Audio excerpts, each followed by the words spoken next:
আসসালামু আলাইকুম সবাইকে। আশা করি সবাই বেশ ভালো আছেন। যেটা নিয়ে সে বিকাল থেকে দুশ্চিন্তা করতেছিলাম, অবশেষে সেটাই সত্যি হলো। আর্জেন্টাইন ডিফেন্ডার লিওনার্দো বালের্দির বিশ্বকাপ শেষ। ইনজুরির কারণে বিশ্বকাপের চূড়ান্ত স্কোয়াড থেকে বাদ পড়তে যাচ্ছে লিওনার্দো বালের্দি।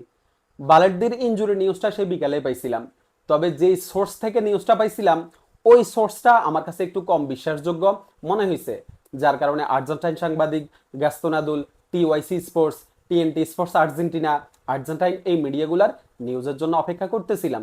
তবে খুব করে চাইছিলাম বিকালে যে নিউজটা শুনছি ওইটা যেন কোনোভাবেই সত্যি না হয়, ওইটা যেন মিথ্যা হয়, কিন্তু ওইটাই সত্যি হয়েছে। আর্জেন্টিনার হয়ে লাস্ট ট্রেনিং সেশন করতে গিয়ে বালের্দি ইনজুরিতে পড়ে, আর এই ইনজুরির কারণে বালের্দিকে মিনিমাম 14 দিনের জন্য মাঠের বাইরে থাকতে হবে। 2 সপ্তাহের বিশ্রামে বালের্দিকে থাকতে হবে। আর আর্জেন্টাইন কোচিং স্টাফরাও নাকি অলরেডি সিদ্ধান্ত নিয়ে নিছে ইনজুরির কারণে বালের্দিকে বিশ্বকাপের স্কোয়াড থেকে বাদ দেওয়া হবে।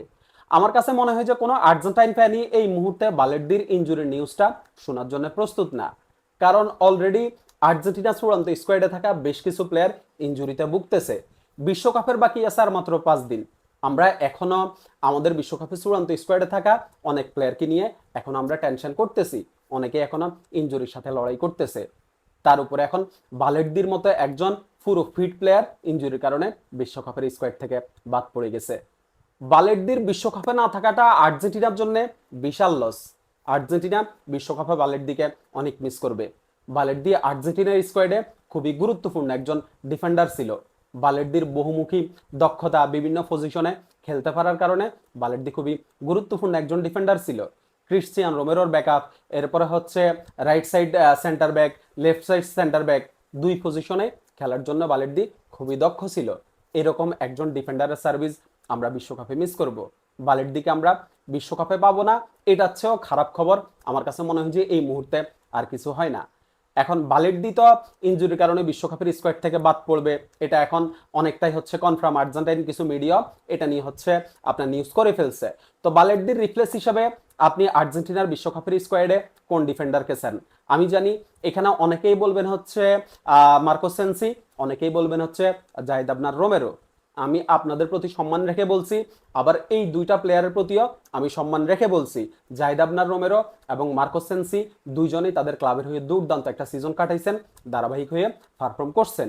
কিন্তু এই যে বালের্দির রিপ্লেস হিসাবে এই দুইজন আসলে কোনোভাবেই যায় না, কারণ বালের্দি হচ্ছে একজন right footed centre back. Right সাইডে তিনি খেলেন, লেফট সাইডেও খেলতে পারেন, সেটা হচ্ছে ভিন্ন হিসাব। কিন্তু এই যে জাহিদ আবনার রোমেরো, এরপরে হচ্ছে মার্কো সেন্সি, এই দুজনে কিন্তু লেফট সাইড ছাড়া রাইট সাইডে খেলতে পারেন না। এখন আর্জেন্টিনার স্কোয়াডে ক্রিশ্চিয়ান রোমেরোর একজন ব্যাকআপ লাগবে। ক্রিশ্চিয়ান রোমেরোর ব্যাকআপ হিসাবেই কিন্তু বালের্দিকে বিশ্বকাপের স্কোয়াডে রাখা হয়েছে। এখন ক্রিশ্চিয়ান রোমেরোর ব্যাকআপ হিসাবে যদি আপনি চিন্তা করেন, তাহলে এই মুহূর্তে কেভিন ম্যাকালিস্টার আছে, এরপরে লুকাস মার্টিনেজ স্কোয়াডটা আছে, এরপর হচ্ছে নিকোলাস ক্যাফালদো আছে। আমার কাছে মনে হয় যে স্কালোনি এই তিনজন থেকে যে কোনো একজনকে হচ্ছে বালের্দির রিফ্রেশ হিসাবে বিশ্বকাপের স্কোয়াডে ডাকবে। এটাই হচ্ছে আমার কাছে মনে হয় যে স্কালোনি করবে, কারণ বালের্দির রিপ্লেস হিসাবে একজন রাইট ফুটেড সেন্টার ব্যাকই লাগবে। আর একজন রাইট ফুটেড সেন্টার ব্যাকের জায়গায় স্কালোনি কিন্তু কোনো লেফট ফুটেড সেন্টার ব্যাক স্কোয়াডে নিবে না।